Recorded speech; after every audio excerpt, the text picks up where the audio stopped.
The following is a presentation of the Belly Up Sports Media Network.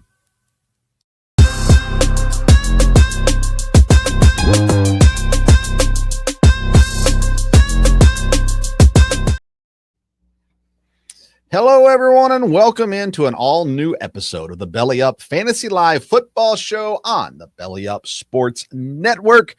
We actually had halfway real football this past week, and we'll have halfway real football this weekend as well. Of course, we're going to talk a lot of fantasy stuff today, the latest NFL news, and so much more. And today I am joined, I'm Ben Stover, by the way, host of the Sports Stove Football Show. I'm joined, as I am usually, by the one and only Brian Germinaro, the co-host of the Third and 10 podcast and writer on BellyUpSports.com. Hey, Brian, how you doing? Oh, can't complain. Excited to talk some fantasy football. It's here. We finally made it to August. And to my other side, replacing for the day, for the week, Kevin Wilson, who's normally with us. We got a trade this week, and we traded away Kevin Wilson, and we got back a t-shirt. No, we got back DJ Stewart. He's the co-host of the High Low Sports podcast and writer on BellyUpSports.com as well. Does stuff with the Belly Up bets and all that good stuff as well. DJ, how you doing, my friend? Hopefully by the end of it, they're not wishing they would have the t-shirt instead of DJ at this point. So hopefully I can live up to that. Well, DJ's the super sub. So a couple weeks ago, he filled in for me hosting. This week, he's filling in as an expert. So everything he says is correct. And if it's wrong, you make sure that you at him on social media and let him know. He'll appreciate that. The swing tackle. Any sacks that are my fault is because they didn't slide protect properly. I'm just the swing tackle. It's not my fault. It's only my fault. I love it. All right, let's get things started with our first segment. We call it the lead.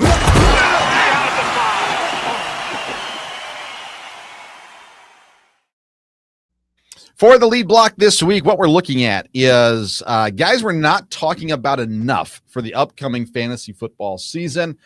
We've talked for the last, I think, 8-9 weeks about different fantasy guys. We've looked at every position. We've looked at all these different things going on. But you always, as we get closer to the draft, there's always some guys that we really just haven't talked about, but we have some confidence in coming into this fantasy football season. And so who are we not talking about? Brian, we're going to start with you. And is there somebody that you're saying, you know, I look back on all the things that we've talked about, and maybe this guy we haven't given enough love to? Yeah, for me, that guy's Calvin Ridley for the Titans. I had him ranked, I think, like the low, like 25 to 30 range. But the more I think about it, the more I think about read about Cam Ward and how he's aggressive with the football and looking to push the ball downfield. Ridley's going to have a lot of big play upside. He might, be a streaky guy because it's a rookie quarterback. We don't know what he's going to be. But if there's one thing Cam Ward's not, is he's not afraid to sling that ball, push it downfield. I think Calvin Ridley's going to have weeks where he's got big plays, a few touchdowns. He's a really solid flex/bench piece for you guys to have, especially late in the draft. Yeah, it's a good one. I got him at 30 as well. I haven't updated any rankings since a few weeks back, but the more I watch the Titans videos and listen, I still have I grew up in Nashville, so a lot of people down there that I kind of pay attention to. And Calvin Ridley's looking like a pretty solid option, I think, down there in Tennessee. DJ, thoughts on Calvin Ridley, and then you can add in your guy as well. Brian, you can't be giving away the secret sauce. Calvin Ridley's been my dynamic flex guy on every draft I've done so far, just sitting right there. I'm like, yes, this is my key. This is my guy, just like he was a couple years ago in Jacksonville during that time, or Chris Olave was a couple of years ago in New Orleans. Calvin Ridley's been the guy. I love that pick. I think he's going to be awesome, especially down the stretch once Cam Ward gets used to the NFL. For me, the sleeper I'm looking at, kind of the guy we need to talk a little bit more about, we're going to look at Jordan Mason, the running back with Minnesota. For no other reason than Aaron Jones is technically the starter right now. I get that, but I don't think he's finished like a full season in his career, even going back to his time in Green Bay at his best. And even last year, he's in and out a little bit.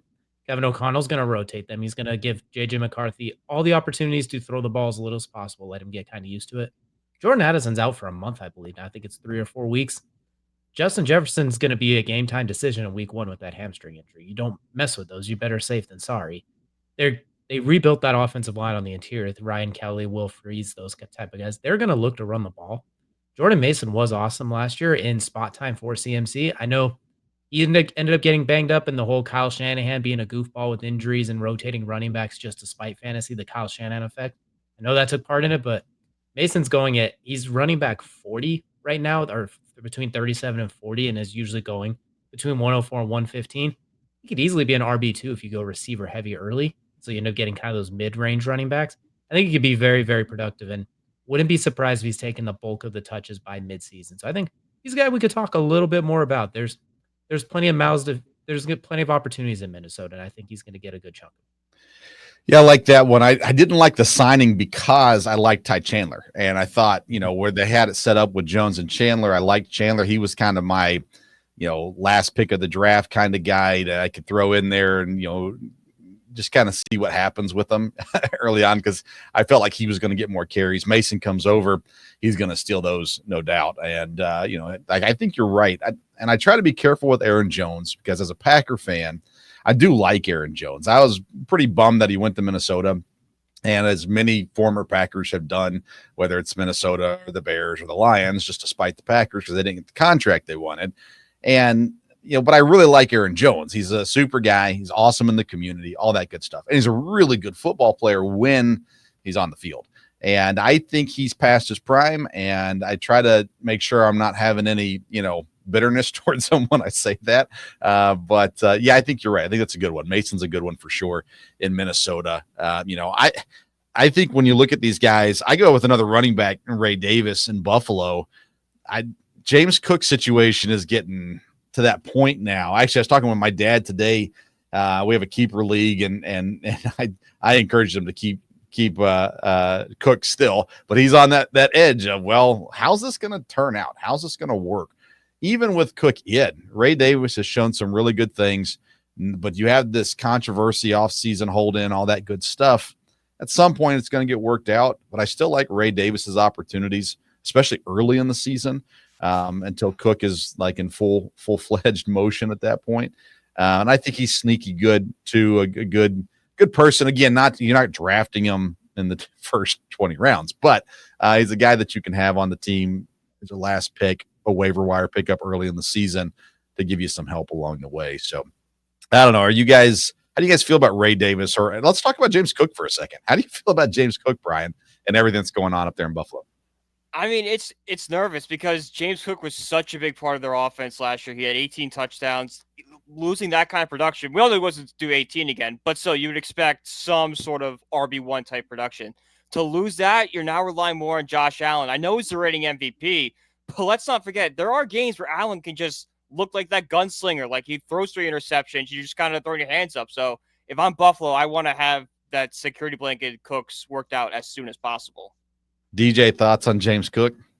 James Cook was already a do not draft on my list unless getting him in like round 9 or so, because I'm worried about he had so much production with touchdowns last year. That's going to be hard to emulate. I mean, I think if you dropped his touchdowns from 18 to 12, he dropped like running back 19 or something like that. So I don't trust the high volume touchdown guys when it's an anomaly. So I was already a little bit off that. Now you throw this into the mix. Contracts last year, it was okay with Jamar Chase, but it's different with receivers and running backs. And you already have the whole Josh Allen being a touchdown poaching monster at quarterback as it is. So that's an avoid for me. I do like Ray Davis because, like you said, he's going to get a lot more of those opportunities. And he showed he's a very good receiver as well. So he can do a lot of the same things James Cook could do, but a little bit.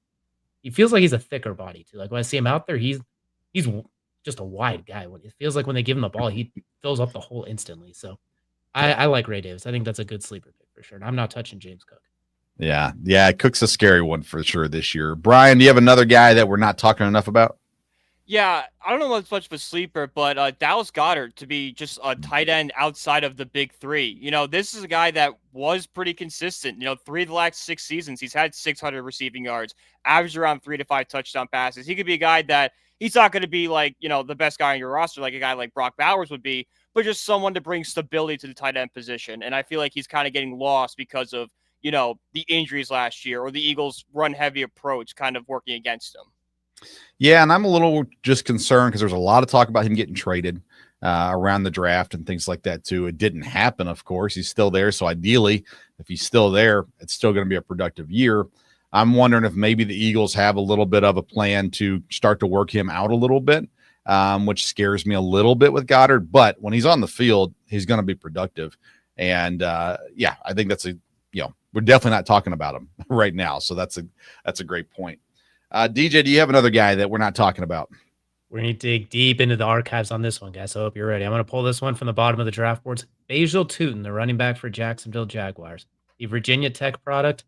Last year when Liam Cohen was in Tampa Bay, the new head coach of the Jaguars, running backs had 108 catches in that offense. I think it was like 51 for Rashad, 47 for Bucky, and even Sean Davis decided to spite me one week when I started Bucky Irving by getting his own catches as well. I don't know about Travis Etienne. I know he finished really highly a couple years ago. Last year was rough for him, and the health concerns. Tank Bigsby, all of them are going to get some burn. Basil Tootin ran a 4.32, the fastest running back at the combine. They're going to get him on the field. They're going to get him the ball in space, and he's going to scoop. Maybe he's not you don't play him a whole lot early, but you can get him in around 13, something like that, like a back end of your draft. By the end of the year, he could be like, oh, he's getting burned. Let's toss him out there as a flex. So we're going to go with Basil Tootin. I got to see him living in Virginia, and he went to Virginia Tech, got to see him a little bit more often than others. So like, oh, yeah, good luck catching him. Just got to get him in space and watch him scoot. I think he's going to get some serious burn as the season goes along. Yeah, and you look at last year at the Bucks too, where Cohen was not afraid to go with the young option, and now it's the same situation. Bigsby obviously I think he's going to get the majority of the carries early. ETN, I just don't know what's going to happen. He might as well switch positions at this point and just play wide receiver, because that's about all they used him for last year. I know new coaching staff, but ETN's a tough one. He's obviously not as talented as Cook, but in the same kind of situation as James Cook as far as do you even draft the guy? I probably don't, be honest with you. But Tootin I do like, especially at the value you can get him at right now. I think that's we talked about him in dynasty mode more than we haven't really talked about him much at all here in redraft mode. So, and we're going to start to see and get excited about some of these young guys too in these preseason games, because they're going to get all the carries. But at the same time, preseason still matters in the NFL, and a guy can go out and prove some things in preseason that, back up what he's been doing in practice, give the coaches more confidence and stuff like that too. So Jacksonville running back room is going to get used this year.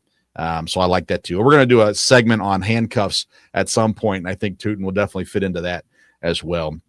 My last guy is San Francisco wide receiver Juwan Jennings. This guy, he's been solid the last 2 years at least. And this year, Aiyuk's injured. Of course, he's a little banged up right now too. Ricky Pearsall, I'm not buying in on that right now, fantasy-wise. And Jennings is a guy, though, fantasy-wise, especially if Aiyuk's not playing, that I really, really like in fantasy. And the value's good on him as well. And San Francisco is going to throw the football. And I like Kittle. We've talked about him before when we got to the tight ends, all that good stuff. But I really like Jennings this year. He's a breakout player that I'll talk about on my Thursday show this coming week. I just think that he's got potential for this season to have maybe not sustained success over the next couple of years, but I think this year, Juwan Jennings is a guy that I really think is going to step up this year and do some pretty good things in fantasy football at the very least. So, all right, guys, anybody else you want to mention before we move on? No. Juwan Jennings was a hop, step, and a skip away from being a Super Bowl MVP, so he's got something working for him. So I don't think that's a bad option at all, especially a lot of chaos in San Francisco's receiver room right now. Yeah. Brandon Aiyuk's going to be out for a bit. Ricky Pearsall, we need to make sure he can start the season without getting shot. And I think Juwan Jennings, as long as he can get on the field, he knows the offense, he's going to get opportunities. So it's a very safe bet. Yeah, I like it. All right, very good. All right, that's the lead block. Let's head into our second segment, the cover two.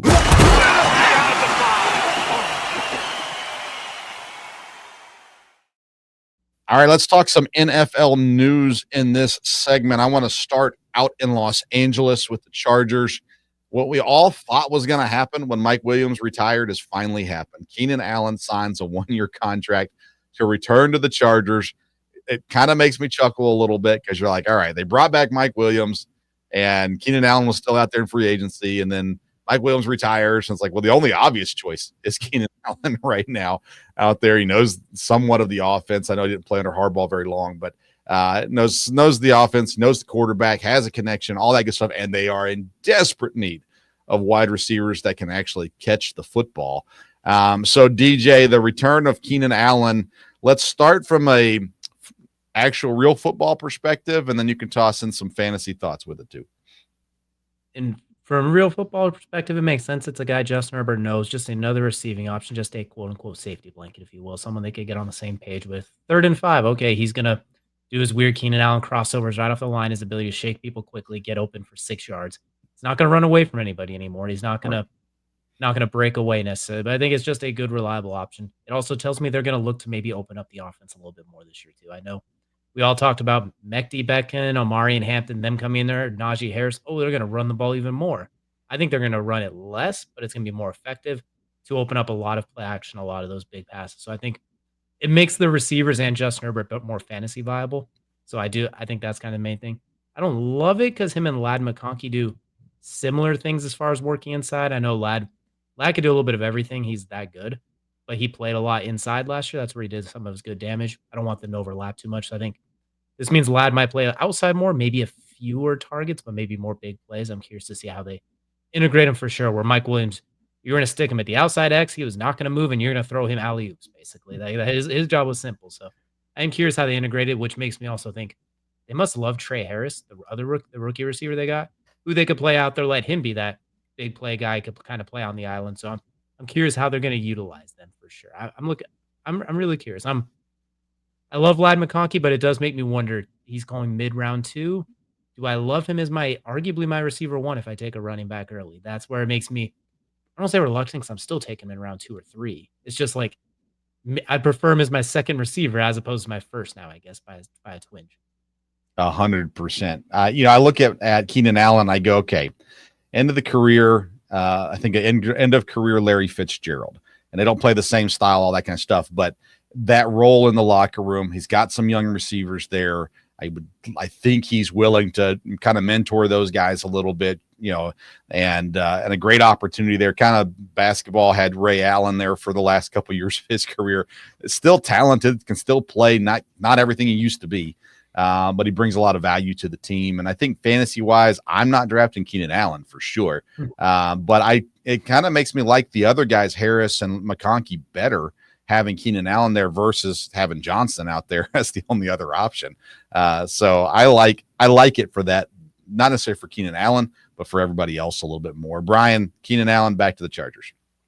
Yeah, I liked it a lot for Justin Herbert. It was his, safety blanket for years. Like DJ said, this is going to be a guy that he looks to. He's familiar. They have that chemistry. That's only going to boost Justin Herbert's numbers. I'm actually kind of a little concerned with McConkey just because of competing for targets in a run-heavy scheme that could bring down his volume a little bit. So maybe, like DJ said, no longer that wide receiver 1, kind of more of that wide receiver 2 now. Yeah, I had McConkey as the top of my tier 3 guys. Mm-hmm. And for me, that's wide receiver 2 on fantasy. So my top 2 tiers, I could handle wide receiver 1 from those guys. Once I get to tier 3, I need him to be wide receiver 2 on my team versus wide receiver 1. So yeah, that's tricky for sure. Let's see here. Let's go to some actual news, I guess. Well, let's start with the Bengals. We've talked about the Bengals a lot on this show. So Zach Taylor comes out. Ian Rappaport reports that Joe Burrow and other big-name players will play several series on Thursday night and more in game 2 against the Commanders. He says a new way of doing it with eyes on starting fast. So, they won't play past the first quarter. That has been clarified as well. But nowadays, you just don't see guys like Joe Burrow and Jamar Chase playing in any preseason games. If they do, it's one series, and that's it. And how do you balance? I get it. They need to start fast because they have not started fast at all in recent years. And it's fine as long as nobody gets hurt. But if Joe Burrow goes down in preseason, I mean, he's getting fired at the end of the day. So, Brian, when you hear this, what's your initial reaction to hearing the Bengals are going to try something?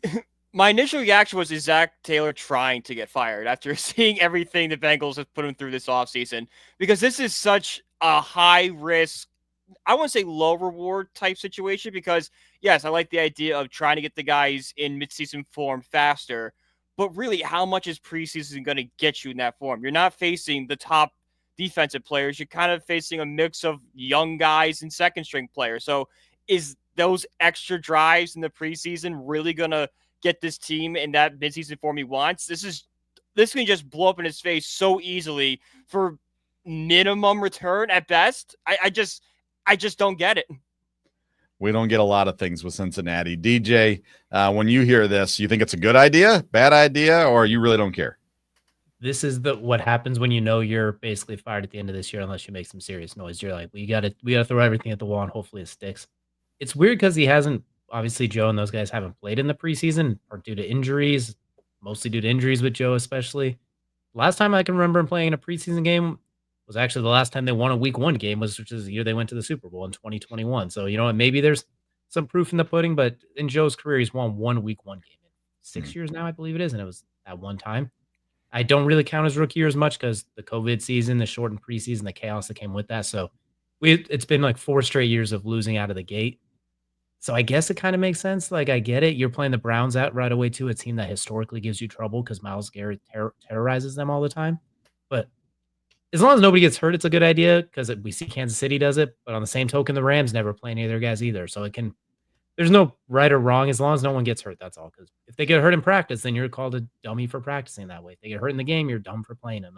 They get hurt week 1, you're wrong or you're wrong or you're wrong. If anyone gets hurt. So I think we'll see how we're going to knock on some wood here that everyone gets out healthy and we can see them actually be competitive in week 1. But I don't hate it. I get it. I understand the reasoning. I don't love it for the same reasons Brian mentioned. I'm reluctant with those guys. We know who Jamar Chase is. You just gave $200 million to that receiving room. No one better even get a scratch. They better be shiny, brand new out of the auto shop, ready to go week 1. And Joe at this point. You already know the story with that one. Yeah, I heard Bucky Brooks talking this week about the veteran players. They're not even practicing hard at this point. Like, it's going to be about 2 weeks before the season, and then their energy will kick up. So if you got your guys aren't even practicing hard, you bring them into a game, like, I don't think it does help you a whole lot. Now, if they're out there and they're giving everything in practice, and but at the end of the day, if they give everything in practice, they're probably going to be fine week 1. So, it's all that kind of plays into it. Veterans, they just don't need as much as everyone else. But I'll argue, as a Packer fan, again, we had the last 5-6 years of Aaron Rodgers. I mean, he wasn't doing anything in preseason, and his deal was, I don't need it. He was very blunt with that. I don't need it. I've been here long enough. I know what I need to know. I work out with these guys, practice with these guys. I don't need the preseason at all.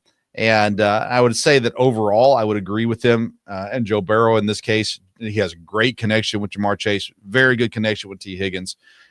So it's scary. If I'm not a Bengals fan, but if I were, I'd be terrified. And I would hope that they've talked to the other team and said, hey, we just need to accomplish these couple things real quick. Please don't kill us. And and everything will be fine. We'll give you a free touchdown once they come off the field. Just lay it easy on these guys a little bit. But we're playing the Pro Bowl for the first drive. After that, we could fight. But when the backups come in, we fight. But we're playing a Pro Bowl at first.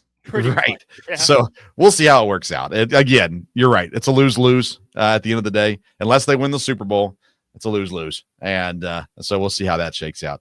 Let's see here. ESPN, Adam Schefter reports, them and the National Football League announced a non-binding agreement under which ESPN will acquire NFL Network and certain other media assets owned and controlled by the NFL, including the Red Zone channel and NFL Fantasy, in exchange for 10% equity stake in ESPN.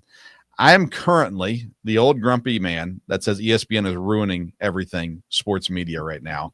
I like that they're bringing Rich Eisen back. I think that's a positive thing. But and I love Scott Van Pelt. I think he's the ultimate professional and all that good stuff. But when I read this, without looking much into it at all, I go, well, something's going to get screwed up here. DJ, when you see this, what are your initial thoughts? Good, bad, indifferent?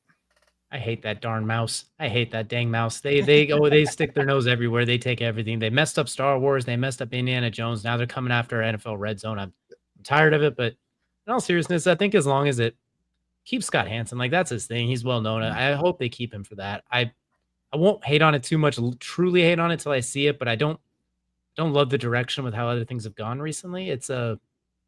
I'm the grumpy old man too, so I'm trying to keep it fair until proven otherwise. But with past events, I don't love it. I hope it at least matches. Maybe they add a few things to spice it up a bit with all the money they have. But it's not a broken clock. You don't need to fix it. Like, it's not broken. You don't need to fix it. Just let it be, and then you rake in the cash off of it. Don't change it at this point. The more you add to it, the weirder it's going to be.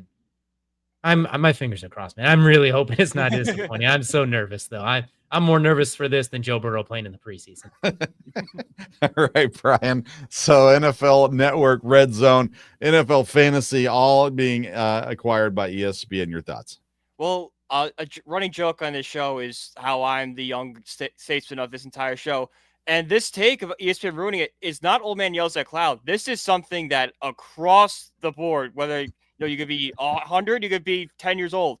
ESPN, whatever they touch right now, ESPN is not what they were in the 90s and 2000s. All I've seen on social media, TikTok, Instagram, it's just a bunch of creators going, ESPN is going to ruin NFL Red Zone. They're going to even put commercials into it. They're going to try to shove Stephen A. Smith or Pat McAfee down our throats.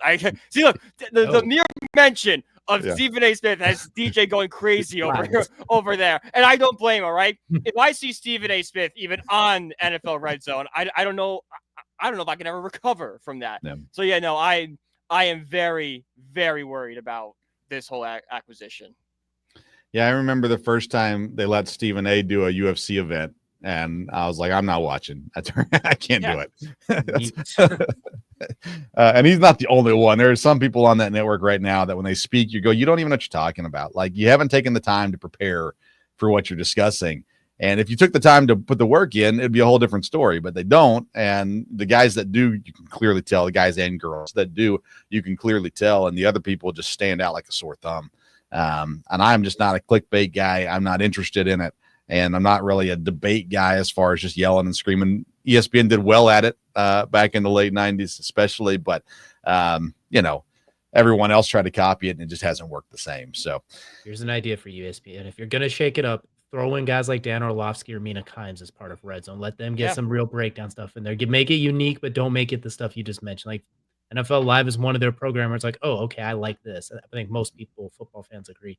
Utilize that in your Red Zone somehow too, with them doing breakdowns, etc. It's just something like Dan Orlovsky break down a play right after a score, in between, something like that. Like, find a way to not ESPN it up. I guess that's the only way I can think of it. But I think I agree with you. If they're going to change it in a good way that makes sense. Don't do it. Just don't do it. Whatever you're thinking right now, ESPN, don't do it. You could take this idea and don't even pay me royalties. Just please don't ruin it. Reports say that Mike Brown and Blaine Napier of Belly Up Sports tried to acquire for the same deal, and the NFL Network turned us down. So they did not want 10% of our company. So there you go. Loss, I say. That's right. With my singles, with my 4 digits as opposed to 14-digit accounts. Yes. Compared to yes. Micah Parsons. We talked a little bit about this last week, but Micah Parsons and Dallas. I mean, Jerry Jones, the Jones family. My dad asked me today, is this going to get worked out? I think it is. I think still eventually Micah Parsons re-signs in Dallas and gets exactly what he wants, and everything will just go away. But DJ, I'm curious to your thoughts with Micah Parsons. I thought it was hilarious. Was it his brother or his dad? It's like, I won't believe it until I hear it from his mouth. And he had just tweeted himself and said, it's like, yeah, so this is real. DJ, your thoughts on the Micah Parsons Dallas situation. Is it going to get resolved, or does he get traded?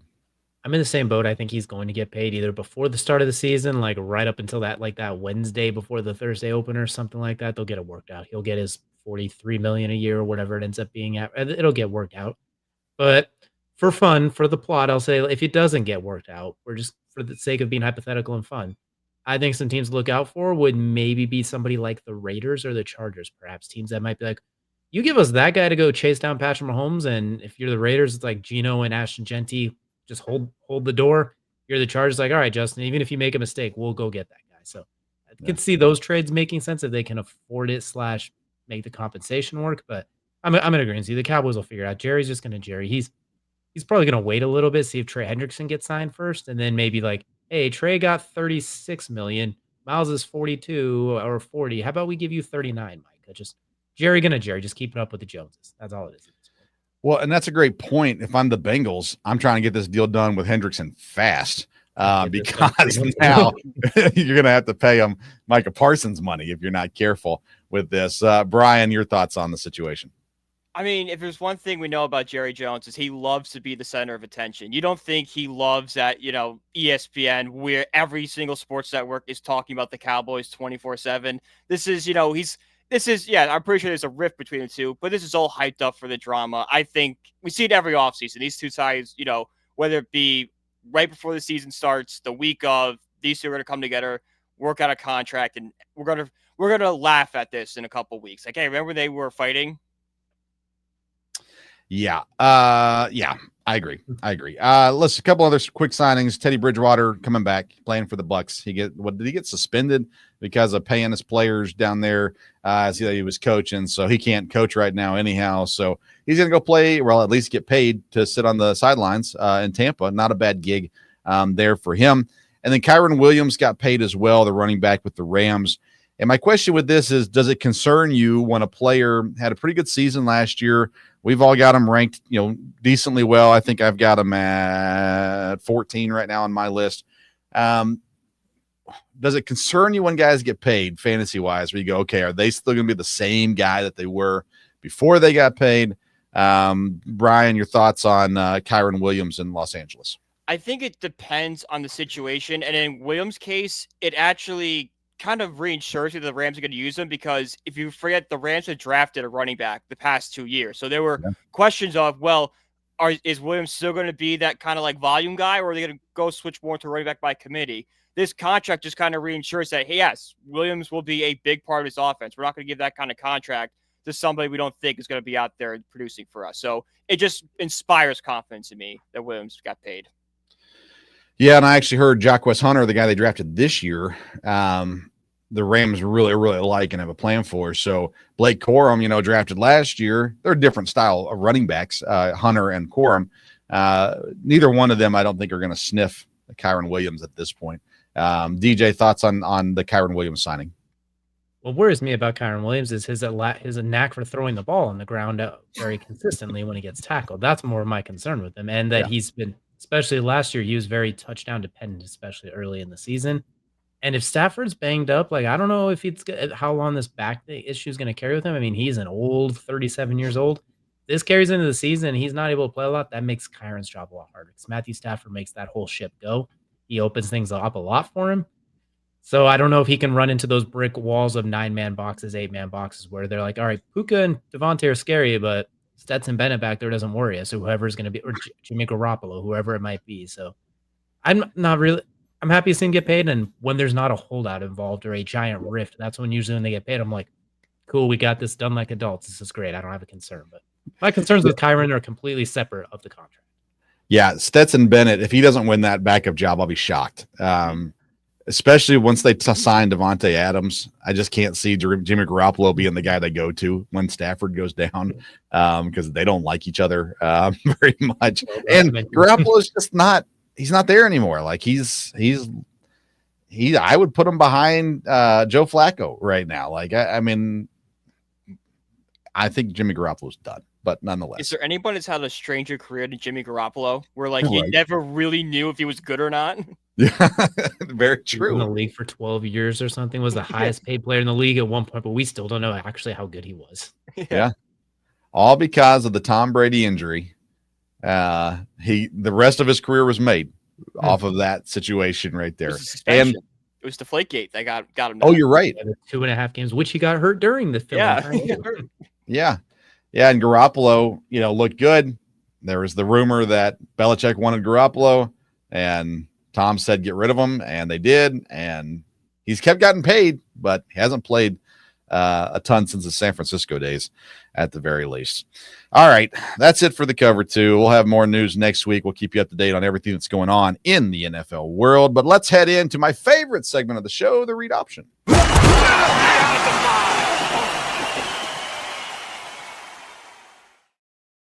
All right, the read option is where we take two players, and the guys get to pick which one they like better fantasy-wise and who they would go with if it was between these two guys. If they agree, we move on. If they disagree, I break the tie. And if they both choose incorrectly, I correct them as well. We've been looking specifically at position groups here in recent weeks. This week, we're looking at teammates. And who would you go with within these two things? these two guys. So we're going to start off, Brian. We'll let you kick us off. We're going to start out in Las Vegas.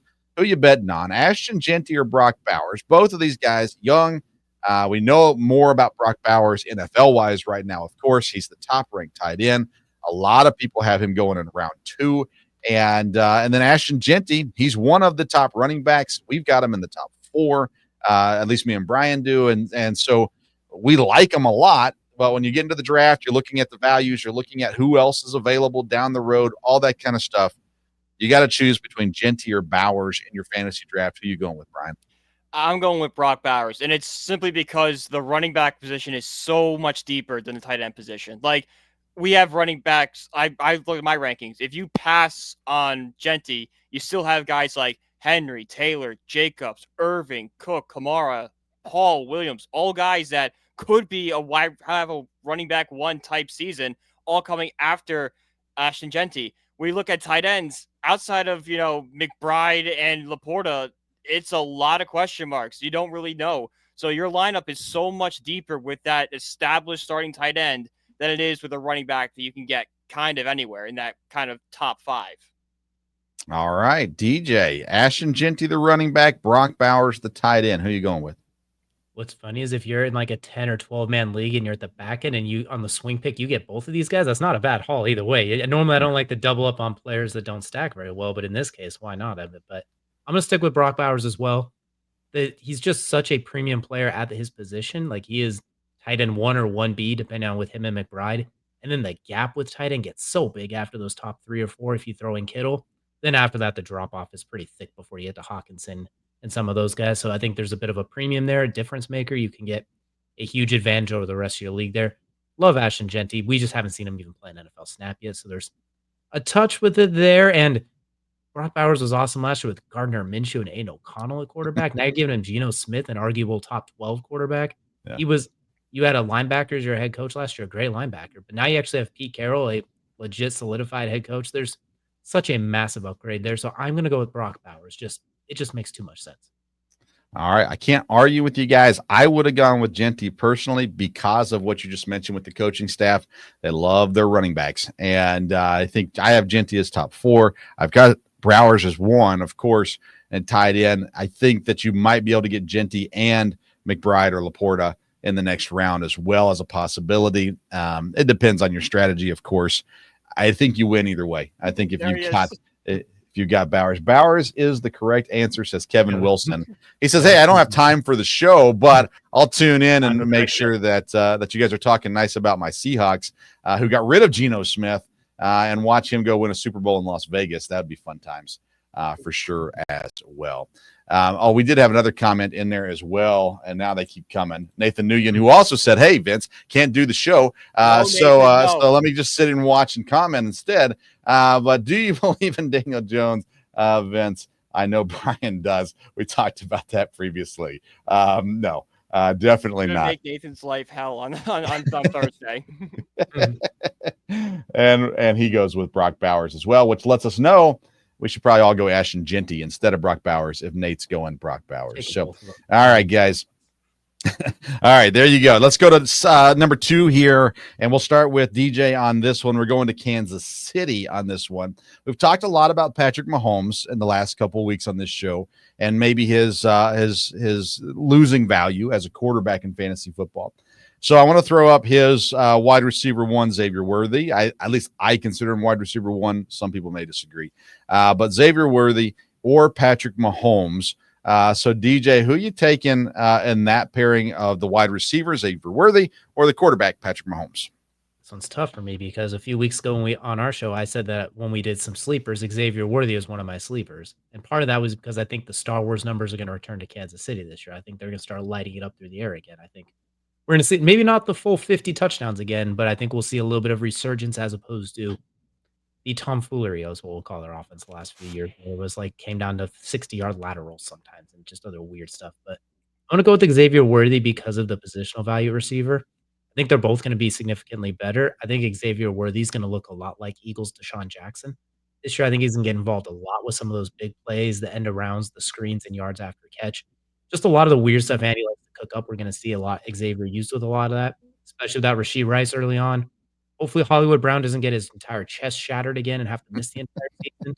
Travis Kelce, I think, will still be the safety blanket, but I think Xavier Worthy's going to offer a lot of big plays. And in leagues where you get points for extra big plays like the 40, 50 yards, etc., extra value in quarterback, it's unless you get a quarterback 1, 2, or maybe 3, the rest of them can all be very fluid, in my opinion. Like, for example, I can get Dak Prescott in at basically undrafted, and he put up 38 touchdowns last time we saw him for a full season and should have been MVP, arguably. Or you can get someone like Matthew Stafford, Justin Herbert. Well, maybe not Stafford with a broken back, but someone like Justin Herbert or those guys much later. So I'm going to go with Xavier Worthy for positional value on that one. And I think they're both going to be awesome. All right, Brian, Mahomes or Worthy? I agree with DJ. I'm all in on Worthy over Mahomes for the same reason. Like he said, you can get a guy like Dak Prescott, Drake May in the later rounds and still be good. And for the other fact that there are a lot of question marks in that Chiefs receiving room. Like, we don't know what the status of Rashid Rice is going to be. Travis Kelce, although a safety blanket and should have high volume, is kind of regressed the past 2 years. Outside of that, is Hollywood Brown really going to step up? That's going to hinder a guy like Patrick Mahomes. But on the flip side, it's only going to enhance Worthy because he's going to become the go-to guy in that offense. He's going to get the first look, the first reads, get all the points and the big play. So give me Worthy. Yeah, I agree with you guys and all your takes on this. I think Mahomes, I haven't had any drafts yet because I'm a sane fantasy football player, but Mahomes is the guy I kind of got on my list as maybe I'm going to get him at the right spot, where he's fallen down a lot of boards. There's a lot of sexier picks right now than Patrick Mahomes at the quarterback spot. But ultimately, I think Worthy's going to have a huge season this year. I'm with you guys on Hollywood Brown. Rashid Rice is going to be suspended at least 4 games. So, you get that. Jalen Royals, we've talked a little bit about the rookie. You kind of like him, but, he's got to have time to connect and all that good stuff as well. And I'm down on Kelce this year. I think there's a lot that goes into that as well. So, and Juju Smith-Schuster, no, he's no. So, so I'm with you guys on Xavier Worthy. I like him as well. All right, last one is Indianapolis Colts receivers, Josh Downs or Michael Pittman Jr. And we just had the comment about Daniel Jones. None of us trust him. Anthony Richardson's going to start preseason 1. Jones is going to start preseason 2. But whoever the quarterback is, they got to throw the ball to some people. We know we've got the rookie tight end. That helps as well. And we know that the rookie from last season, Adonai Mitchell, kind of a flop. And so we look at these two guys. They've got more than these two guys, but these two guys specifically very close fantasy points wise. So, Brian, do you like Josh Downs more or do you like Michael Pittman Jr. more? Well, unlike my co-hosts that commented, I do not trust Daniel Jones at all this season. But if I had to pick, I would like to stay away from close receivers outside of Tyler Warren. But if I had to pick one, I think I'm going with Pittman Jr. just because of the upside he brings. Like, this is a guy every other season has an 1,000-yard year. We are now on this season. If trends continue, he should have 1,000 yards. So if I have that upside, and Downs has only had like 800 yards, which is Pittman's floor. So I'd rather take that upside of a potential 1,000-yard receiver that's going to have roughly 5 touchdowns in Pittman than kind of taking what I know Downs is going to be, which is just an ant receiver. All right. DJ, do you like Michael Pittman Jr. or Josh Downs more? As a Colts fan, I feel for both of these guys because they're very good receivers that are unfortunately burdened with mediocrity and Anthony Richardson at quarterback. So it's a very hectic. I'm going to go with Josh Downs. Last year, he missed, I think, the first 3 games. Still finished with over 80 catches. Had more touchdowns last year than Pittman's had in the last 2 years. He had 5 where Pittman had 3. Injuries have kind of bugged Pittman a little bit the last couple of years too. I think just the way Downs separates, it makes it a lot easier. He plays in the slot a lot, gets a lot of those easy targets, those little flare screens, just a few more opportunities. And if it's Anthony Richardson, Downs has shown the ability to make big plays with him.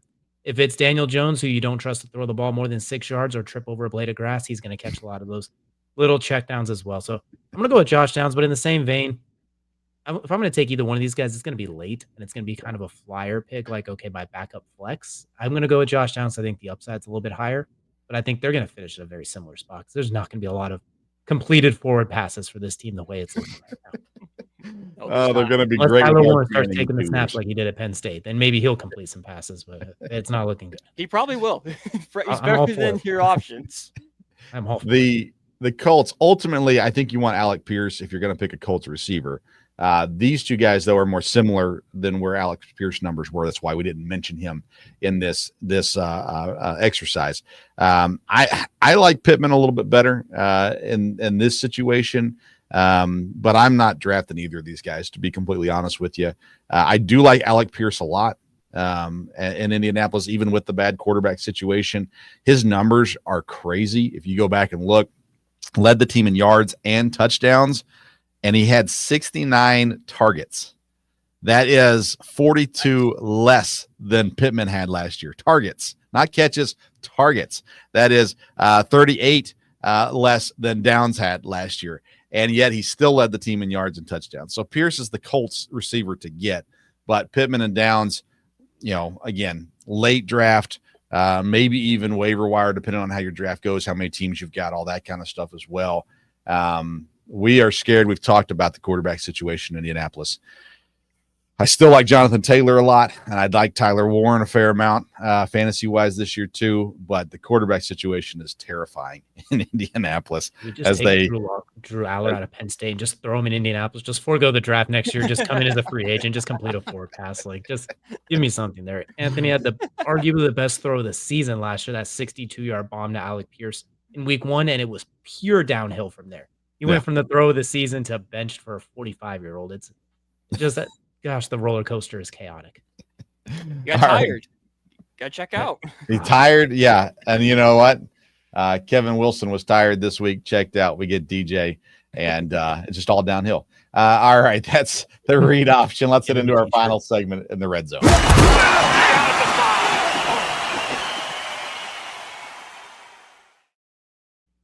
All right, this season there are several former high-end fantasy draft picks that are coming off of injuries, and there's always that concern, how are things going to work with these guys coming off of the injuries? We've talked about some of these guys already. Christian McCaffrey, when we talked running back rankings, we spent a good amount of time on him as well. But I want to kind of let you guys, if you got someone that you're interested in or concerned about, not concerned about, that you're really high on, however it may be, with these guys coming off of injury. And then I've got a couple of guys we can mention as well. But Brian, we'll start with you on this one. A guy returning from injury that's either you're super concerned about or maybe you're super high on, even though he's coming off injury.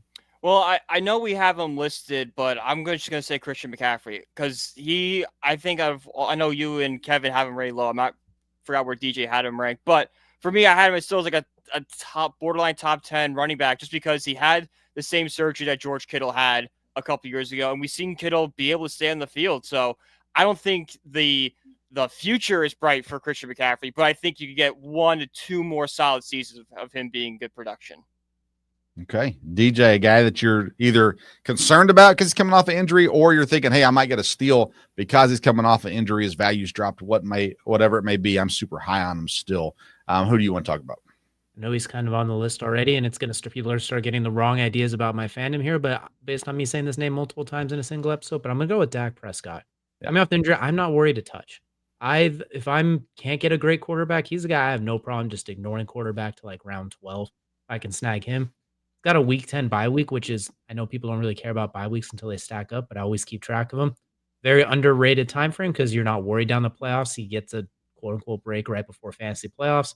Week 8 is a weirdly busy bye week this year, at least for the NFC West, I've noticed. So you can't have too much fun with those teams. So I do like his week 10 bye week. When he's healthy, he puts up we can make fun of him for coming up short in January all the time because he kind of does. We get it. Postseason choker, blah, blah, blah, blah, blah. Empty calorie king, whatever you want to call it, his stats. Those still count in fantasy football. Whether you're down by 50 and it doesn't matter, you're up by 40, it doesn't matter. They still count for me, and I'm still getting those 36 points when he gets 300 yards and 4 touchdowns and loses 47-18 in a playoff game. I still get those fantasy points. So I'm going to take Dak. He's going QB 12 in a lot of leagues, give or take, somewhere in there. So I'm not worried to touch because he still does that same thing. He gets injured. He comes back stronger than ever. His ankle snapped in half, much worse than this injury. A few years ago, came back better than ever. Missed some time with the broken thumb. Had a bad rest of that season. Came back better than ever and should have been the MVP. So I feel comfortable taking Dak pretty much anywhere. Yeah, I love Dak. My dad hates when I talk positively about any Cowboy. But I'm the same way. I look at Dak. I look at the value that you get him at right now. He's in that same area as some younger guys, but he's so proven. And CeeDee Lamb is, that's a good thing. They add in George Pickens. It's not my favorite, but I think it's a good thing for Dak Prescott as well. They signed the tight end, so he's got him around. You know that for sure now too. So the running game's a little bit questionable this year in Dallas, but listen, what I do, any quarterback that I have, unless it's a running quarterback, I hope that they get behind. I'm always cheering for them to get behind early, so they're throwing the ball late. And so for that reason, I'm in on Dak Prescott as well. I have no concerns about him injury-wise. I do want to talk about Chris Olave, though, in New Orleans, where you got Chris Olave, who's had some serious head issues, concussions, and the quarterback situation is not pretty in New Orleans either. So how do we sit with this Chris Olave situation? How do you feel about him coming off the injuries from last season and coming into a situation that doesn't seem ideal this year either? Brian, we'll start with you. I'm nervous for Chris Olave. Like, a head injury is nothing to, especially in this day and age with all the concussion stuff at NFL. He's one head injury away from essentially ending his career. Tua kind of grabs all the headlines about that, but Olave's right up there with them. And with the bad quarterback situation, is it really worth taking a risk for that? He has high upside because we've seen it, but with everything around him, it's not worth it to go take the risk on a guy that could be out by week 4. DJ. Just want to point out that their quarterback situation is probably the worst in the league right now. Their rookie quarterback is the last player ever drafted born in the 1990s.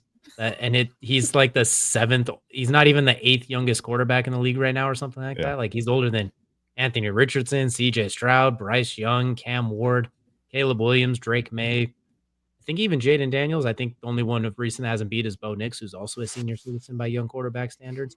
So we all saw him play in college. I'm not going to rail on him because that's not what we're here for, but there's some concerns there, and we're not even getting to the like we mentioned, the head injury issues. You don't get 5 concussions between Ohio State and New Orleans and feel comfortable with it. And even if he is able to stay healthy, like we mentioned, that situation is going to be rough. If Tyler Shuck could just be bad, if he could just reach bad levels, then that's good for Olave. That means you're going to 1 in doubt, 12 out there somewhere. But I don't even think they're going to get to bad levels. So Chris Olave is probably going round 9, give or take, somewhere in that range. I'm not touching him until I have my entire starting lineup filled out and at least one backup player that I like. So he's well on the board low for me, but not due to his ability, just due to that chaotic situation as well as the injuries. So I'm taking any Saint against my will. It'll be Alvin Kamara because he's relatively reliable just to catch those checkdowns while Tyler Shuck is panicking or Spencer Rattler's panicking and flicks it to the yard. So I'm not taking Chris Olave at least 8 to 10 rounds. Yeah, I don't have him in my top 30 receivers. He's not going to make my draft board. I will not draft Chris Olave. If he's there when the last pick is picked, maybe, I guess, in that case. But I'm terrified of Chris Olave. You mentioned McCaffrey earlier, Brian. Brandon Aiyuk, wide receiver in San Francisco. I talked about Jennings earlier in the show too. There was contract drama, trade drama, now injury, continued drama, all that kind of stuff. For a guy that's may not even be ready to go week 1, there's been a lot of drama this offseason with him. So, Brian, we look at Brandon Aiyuk. Do you look at them as when he is on the field, it's going to be a good thing, or are you worried about him too? I don't know if I'm as worried as I am about Olave, but I definitely have my concerns surrounding Aiyuk, especially because he seems like he's trying to force his way to Washington. It seems like he's always just trying to, whether it's this thing or that thing. We see this all the time with great receivers like Antonio Brown. They get just kind of sidelined with these just diva stuff. So I don't want to spend a high draft pick on Aiyuk and then, he does something or he sits out because he doesn't want to play there anymore. So I don't think I'm as concerned. I think that's like worst case scenario, but I would be cautious to take him. All right, DJ, your thoughts on the San Francisco receiver? I'm just going to start naming myself the king of bye weeks because I brought them up way too many times. But him having a week 14 bye week coming off an injury is the thing I really hate about it. If you'd had like a week 7 bye week, I'd have loved that because he's probably going to miss the first month, give or take, with a knee injury if they're cautious with it. I'd have loved for him to maybe get a game in, get a bye week, then after that we could feel comfortable rolling with him. But having not a bye week till week 14, that means basically that's 13 consecutive weeks of he's just going to have to jump right in and go at some point. I don't really love that. I mean, if he's healthy and good to go, then I have no problem having him on the team. I might grab him and stash him still.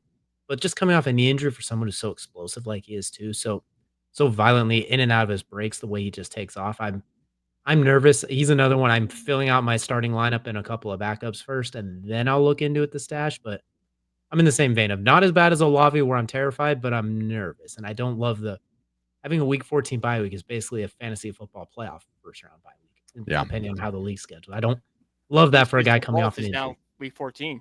Exactly. Yeah. Yeah. And I look at it as if for some reason I choose to pass on wide receivers early and I kind of get stuck where I don't get any receivers and I get down to it, then I'm going, okay, well, it makes sense for me to draft him because there is upside with him. But if I'm able to get some receivers earlier, yeah, I'm going to hold off. Definitely. He's a guy I'll take a shot on if I've got receivers, not if I don't have receivers. I'd rather stay away from him. Breaking news. Will Howard has fractured his hand, out 3 weeks at least. All right. Aaron Rodgers' job is safe. So you know what? Maybe you should try throwing left-handed. It might come out a little bit better. Could be a little test theory while he rehabs. All right. Let me give you guys a chance. If you want to talk about anybody else, Brian, we'll let you start. Anybody else you want to mention here with the injuries? I mean, a guy that if we're talking about players to be concerned about with injuries, we mentioned him with Olave. I'm not even touching Tua Tagovailoa this year at all. You know, even if he was without the head injuries that he has, I don't trust Miami's offense. It's built on speed, and the speed is kind of going with Tyreek getting older and Waddle not being able to stay out on the field. I don't think McDaniels has the locker room, and I think it's just going to be a straight up disaster if I'm Miami this year. Yeah, that locker room's an interesting one right now. I've been the anti-Tua since day one, and so I'll stick with you on that one too. I just, for whatever reason, he's had some good seasons for sure, but I've been the anti-Tua guy all along. So, DJ, anybody else you want to mention injury-wise? He's not really coming off of an injury, but he's actively dealing with right now. I'm going to point out Justin Fields, who I'm not terribly worried about. I know he's going at QB9, but I think that's kind of beneficial with the injuries. He's slipping a little bit, so you can get him as a ridiculous value if people let him fall down a little bit. So with him, I'm not terribly worried. I'm worried about the in-season injuries that he sometimes picks up. But there's one in particular I'm not tripping. If I could still get him in like round 10, 11, fill out the rest of my lineup, and he's the quarterback left, then maybe I grab Dak as a backup or something like that. Loving it. It's much better than if I had to take, let's say, Bo Nix in like round 6. I'd much rather get Justin Fields in like round 12 or something like that. So that's one. Not worried about this injury. I'm worried about maybe future ones, but not this one. I'm not. That toe will be fine. They made Adam Schefter overblew that by saying he was carted off when he walked off, hobbled off, and then rode in the car. So I think he's going to be fine. That injury does not worry me too much at all. Yeah, we've talked about Fields on the show. Brian and Kevin are both a little lower fantasy value with Fields. He's a guy that, again, I'm kind of looking at, man, if I choose to punt on quarterback and wait a while on quarterback, I don't know that I can wait a while for him or not. But I kind of like that spot where I can get Justin Fields, maybe even a Jared Goff down in that, those kinds of guys that there's enough value there. Dak Prescott's one of my favorite fantasy quarterbacks. So I think there's some options as you get further down for sure. All right. That's it for the final segment of the program. Let's talk about some content coming out. I'll start by saying that this coming weekend, we will be at the Fantasy Football Expo in Canton, Ohio. And if you are in Canton, Ohio, or if you are coming to the Fantasy Football Expo, I sure hope you'll stop by the Belly Up Sports booth, say hello, introduce yourself. We would really enjoy getting to meet you. DJ will be there. I will be there. We've got a few other guys from the Belly Up Sports Network that's going to be there as well. So we definitely want you to come out and say hi this weekend. Brian, what do you got going on this week content-wise? So 3rd and 10 new episodes out today. We previewed the entire AFC South, and then we'll have another episode on Thursday, talk about Giants training camp and everything else going around in the world of sports. As always, you find me at Brian PG 1016. I have all my writings on over there from my various websites. And going to be starting up Notre Dame coverage again for Belly Up Sports. Not sure when, but soon. It's coming. I don't know when, but it's coming. 3rd and 10 co-host Nathan Nguyen, Ryan Leonard season. We talked about him last week. And give me Jameis Winston. I love Jameis Winston. I'll give you not you do the throw dance at practice. It's awesome. Send Jameis to Miami as the backup so he can play for Tua when he gets hurt. Send him to New Orleans. He can start. Waddle receiver too. If that's the case, like that is 2,000 yards apiece. Yes, send him to New Orleans. Let him play there again too. I mean, there's a lot of options for Jameis Winston, and New York is not one of them. So, nonetheless, all right, I digress. DJ, what do you got going on content wise this week? Absolutely. This week, starting tomorrow, Kelsey and I will begin our division by division breakdowns for every single team in the NFL. We pick every single game in the entire season and see the results that come out of it with their record. So we'll be starting with the AFC and the NFC West tomorrow, where there will be some tomfoolery. I am sure. I have not seen or heard his picks, but if it has to indications or anything, there will be a little bit of chaos in there. So we'll also be talking fantasy bets and everything that goes along with that, as well as from the Fantasy Football Expo this weekend too. So go and check us out on High Low Sports on everything. All right. I've got a new episode coming out Thursday night, the Sports Stove Football Show. Me and Dad, we've got 2 divisions to go. So this week, we've got the NFC West. Next week, we'll wrap it up with the AFC East, and then we'll have all the NFL divisions covered. From our perspective, we look at breakout players, make or break players, depth chart battles, and win totals in those episodes, and would appreciate you tuning into that. I will be in studio with my dad on Thursday. I'll be in Ohio with him. So we'll be in his studio. So make sure you check that out. You can follow me at Sports Stove on Twitter and Instagram. You can always follow Belly Up Fantasy at Belly Up Fantasy on Twitter and Instagram as well.